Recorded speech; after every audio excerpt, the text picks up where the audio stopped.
هتدفع كام في شقة الإسكان الحر اللي نزلت مع صندوق الإسكان الاجتماعي ودعم التمويل العقاري؟ احنا عرفنا ان هم اعلنوا عن شقق بنظام التمويل العقاري بفايدة 7% متناقصة على 20 سنة، وممكن تسدد ثمنها كاش. وان شاء الله في حلقة النهاردة واللي مش هتعدي 5-6 دقايق هعرفك حساب شقة بنظام التمويل العقاري ازاي هتكون الفايدة 7% متناقصة على 20 سنة. خليك معايا لاخر الفيديو، ما تروحش في حتة تانية علشان هتستفيد كتير. هاني الخميسي، كلام في المفيد.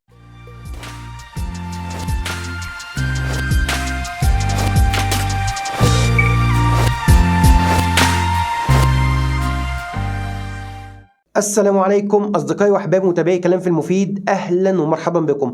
الموضوع الفايده وال3% متناقصه وال7% متناقصه وال8% متناقصه هي وفقا لسعر الفايده المعلن من البنك المركزي دلوقتي سعر مناسب جدا من وجهه نظري. يعني ال7% متناقصه لو خدت شقه ان شاء الله من الشقق دي بنظام ال7% حاجه كويسه جدا. تعالوا بقى نشوف سعر الشقه اللي هي تبدا من 400,000 جنيه، وطبعا هي شقه معينه او مكان معين اللي هيكون فيه الاسعار دي. طبعا انا لا اتوقع ابدا ان القاهرة الجديدة تكون ب 400,000 جنيه، ولكن هتكون اعلى من كده. بس خلينا نحسب على شقة ب 400,000 جنيه زي ما اعلن صندوق الاسكان الاجتماعي ودعم التمويل العقاري، وقال ان الشقق تبدأ من 400,000 جنيه، بس لازم تسدد 20% من ثمنها. ال 20% من ال 400,000 جنيه هتعمل كام؟ هتعمل 80,000 جنيه. هيتبقى عليك 320,000 جنيه. ال 320,000 جنيه علشان تاخدهم بقى كتمويل من البنك بفايدة 7% متناقصة على 20 سنة.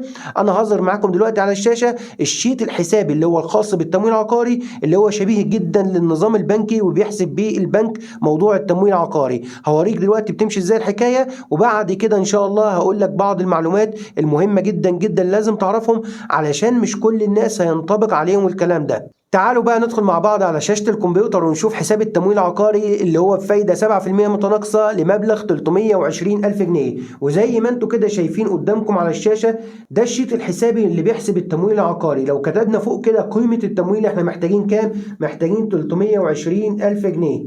320,000 جنيه، تمام؟ ده المبلغ اللي احنا محتاجينه. عشان تاخد 320,000 جنيه هنقول هنا الفايدة 7%.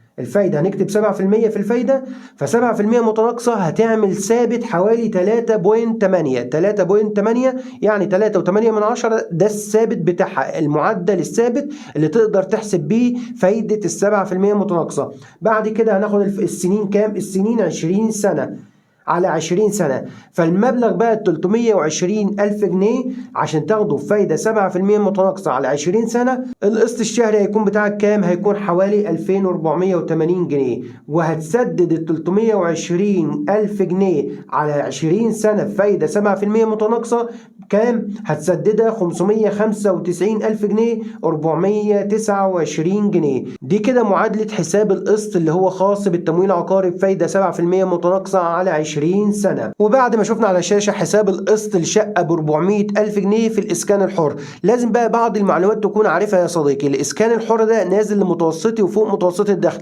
وصندوق الإسكان اشترط حد أدنى للدخل، يعني لازم مرتبك يبقى من 8,000 جنيه وطالع. من قبل ال 8,000 مش هتقدر تقدم في الطرح ده، لأن مبلغ ال 8,000 ده في التعديل الأخير اللي عمله صندوق الإسكان الاجتماعي ودعم التمويل العقاري للحد الأدنى والحد الأقصى لشرائح المجتمع، خلى ال 8,000 دي هي الحد الأقصى لمحدود الدخل، فبالتالي هي هتكون الحد الأدنى لمتوسط الدخل. فأنت عشان تقدر تقدم تبدأ من 8,000 وأنت طالع، فلازم أولا يكون مرتبك 8,000 فما فوق ومعاك لحد 40 و50 ألف جنيه. الحاجة التانية مش كل الناس هتقدر تاخد على 20 سنة، في ناس هتاخد على 20 اللي هم سنهم لحد المعاش لسه معاهم 20 سنة يطلع معاش، أما اللي باقيله على المعاش 15 سنة أو 10 سنين أو 5 سنين البنك مش هيمولك إلا بالمبلغ ده. وساعتها بقى مش هتقدر تاخد ال 320,000 كاملة، ممكن تاخد 200,000 تمويل وتكمل انت الباقي، ممكن تاخد 250 300 150 حسب سنك وحسب مرتبك. البنك هيعمل لك معادلة، وإن شاء الله أنا هشرح لكم كل حاجة باستفاضة، وإن شاء الله نشوف لكم حلول تقدروا تدخلوا بيها وتقدموا ان شاء الله على الطرح ده لو هو مناسب معاكم وعايزين تقدموا وتاخدوا شقة